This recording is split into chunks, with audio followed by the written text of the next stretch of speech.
Kaim guys हामी Hanging Rock मा है guys हामी कहाँ पर्छ भन्यो यो कहाँ पर्छ यो भिनाजी यो मेलबर्नबाट 15 मिनेट ड्राइभ मा पर्छ यो हैन राम्रो रहेछ आउँदाखेरि नि भ्यू लास्टै राम्रो है नेचुरल ब्युटी जस्तै नेपालको भालु पहाड जस्तो छ यस्तो उकालो चढेर आउनु पर्ने रहेछ अगाडि देखाइदेऊ त मैले अगाडि यस कसरी अगाडि त्यसै हुँदैन कि यस्तो गर्ने हो कि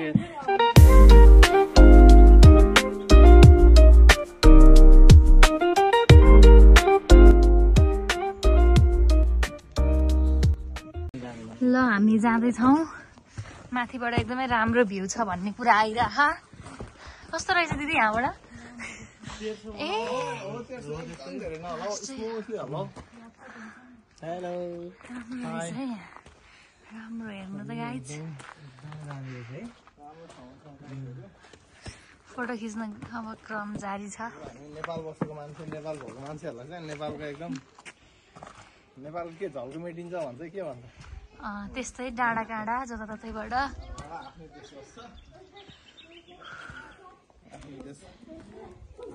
गाइज हामी अझै माथि माथि जाँदैछौँ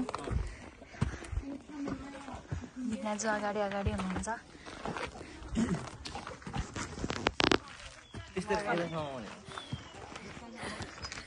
भ्लगर भएर निक्ले नि म नि बोल्नु त पर्यो नि त नबोली उटपटाङ कहाँ हुन्छ त नि कस्तो राम्रो यहाँबाट त झन् पुरै भ्यू देखिँदो रहेछ हेर्नु त हो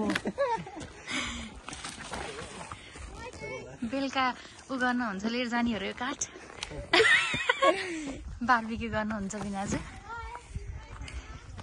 वाउ कस्तो राम्रो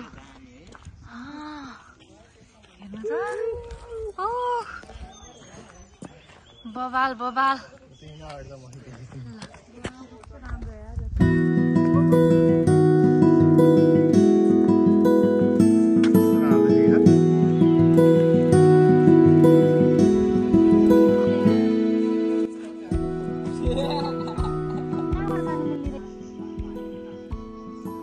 हाम्रो भाइरल हुन्छ सबैले हेर्छन्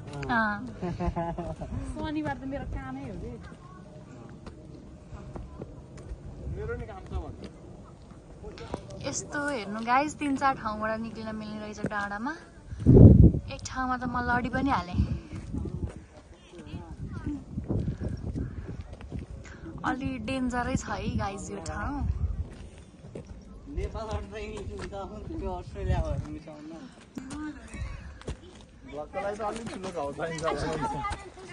यस्तो केटाकेटीहरूले पनि लडेको नि तर म चाहिँ फेरि लडिहालेँ अझैका छाउरी खालको लड्दा रहेन रहेछ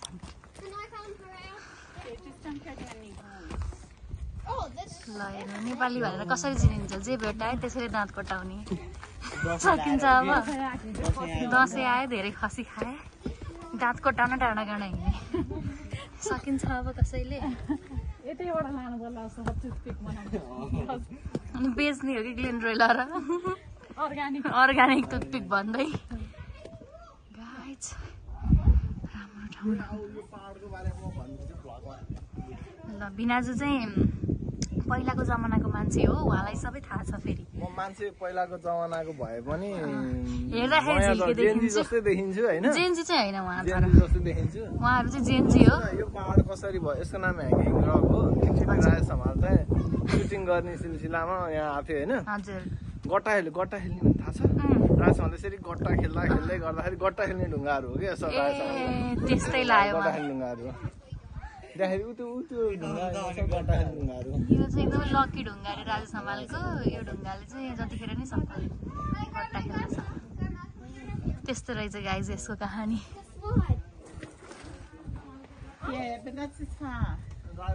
बाहिर निस्किने यसो हुन्छ नि मर्निङ वाक गर्ने ठाउँहरू चाहिँ यो बाहिरको सबै राज समालले खाने पोखरी थियो उतापट्टि पानी खाने पोखरी चाहिँ अघिको भ्लग अगाडिको पार्टमा देखिसक्नु भयो त्यो चाहिँ पानी खाने ठाउँ यस्तो अझै अर्को ठाउँमा जाँदैछौँ है त गाइज ल हामी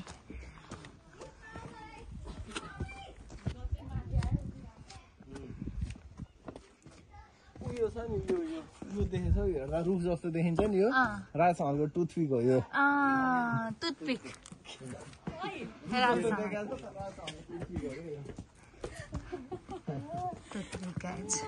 पानी सुन्तला ल्याएको भए यसो हेर्दाखेरि यो हुन्छ नि यो फलामको छ यो छ नि यो त राजहङले सिक्री बनाएर घाँटीमा लगाउँथ्यो क्या यो पुरै सिक्री काटेर बनाएको अलिकति यति पार्ट मात्रै हो फेरि अझै यो सिक्री काटेर बनाएर राजहङले त्यस्तो गाइज कहानी नै कहानी छ यो ह्याङ्गिङ रकमा बिस्तारै सुन्दै जानु होला सबै कुराहरू लामो छ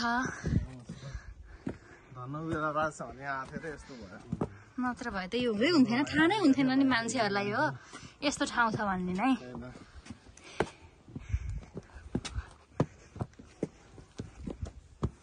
त्यो केटकेटीहरू त उता पुगिसक्यो अन्त फेरि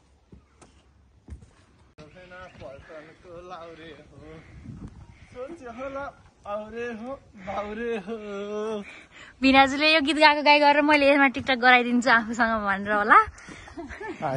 हजुर आउरे बाउरे नै हो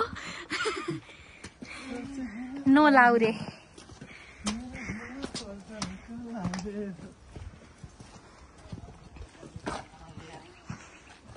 ज्याकेटले दुःख दियो हजुरलाई कस्तो राम्रो ठाउँ ठाउँमा रहेछ कि है फेरि जस्तै हाम्रो अस्ति नै कहाँ गएको रहेछ त्यो ठाउँको छुट्टै नाम राखेर त्यो ठाउँको त छैन नि त फेरि बिना खिचेको छ नि त अब मान्छेको छैन ए हामी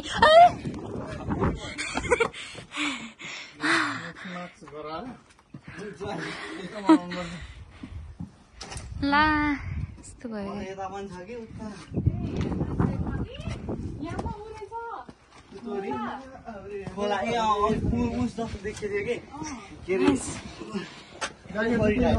हात दुखिसक्यो मेरो लडेमा धन्नले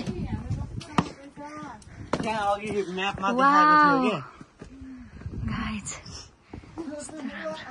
बवाल है अति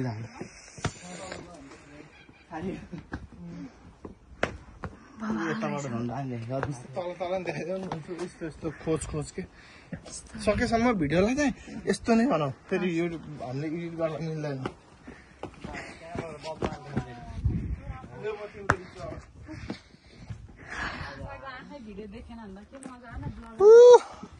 मसँग हेर्दैछ है वा कस्तो हाइटमा आइपुग्यो हामी गाइजहरू ल ओ माई गड कस्तो डर लाग्दो हाइट अगाडि यता हाइट क्या डेन्जर ठाउँमा आइपुग्यो क्या राम्रो देखियो यार दामी देखियो है ग्राउन्ड पनि रहेछ भिनाजु कस्तो राम्रो यो त भेडा हो कि के के नि रहेछ उता त गाईहरू होला कालो कालो यहाँ त कोही पनि नआएको है फेरि आएर गई बिहान हो किन बस्थ्यो यसो हेरेको राम्रो ठाउँ रहेछ राम्रो गाइज राम्रो एकदमै राम्रो मान्छेले धेरै मेकअप गरेर टिलिका टल्का छ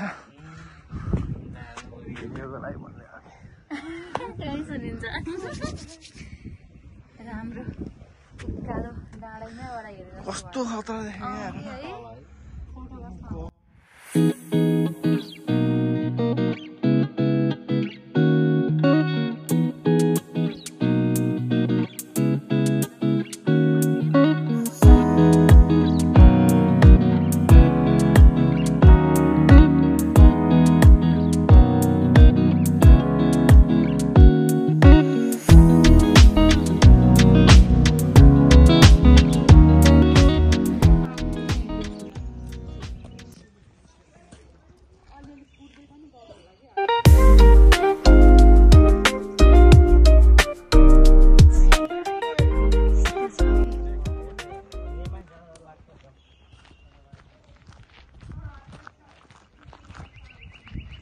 अब हामी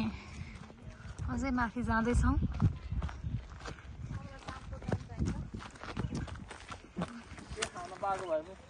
ल्याउने भन्दा कस्तो गर्नुभएको थियो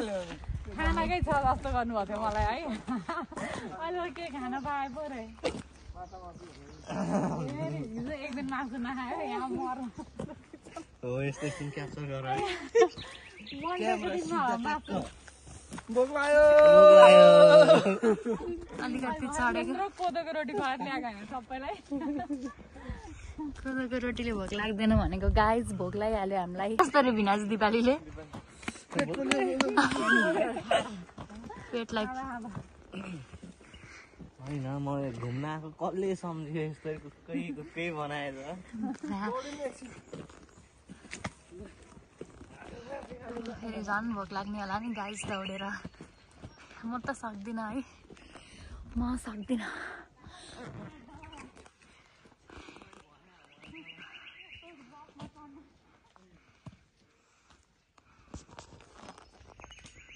दौडिसक्नु भयो गाइजहरू म सक्दिनँ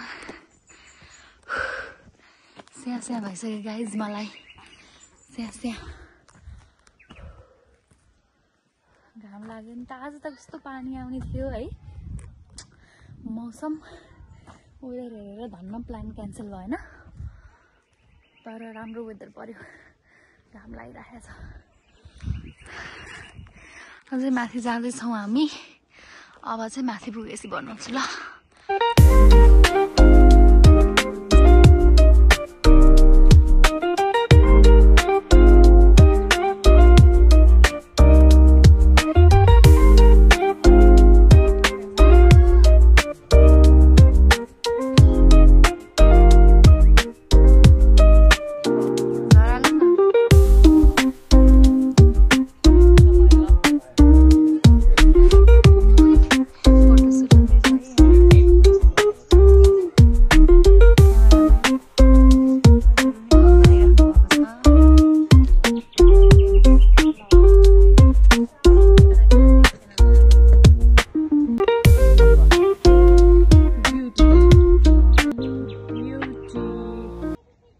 Look at the beauty.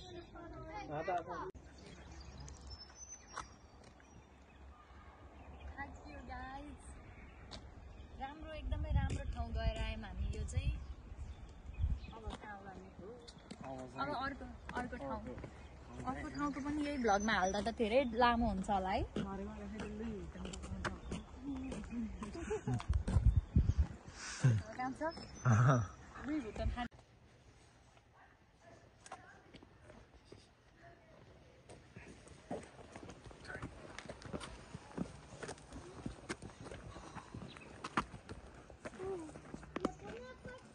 मान्छेले हेरेको पनि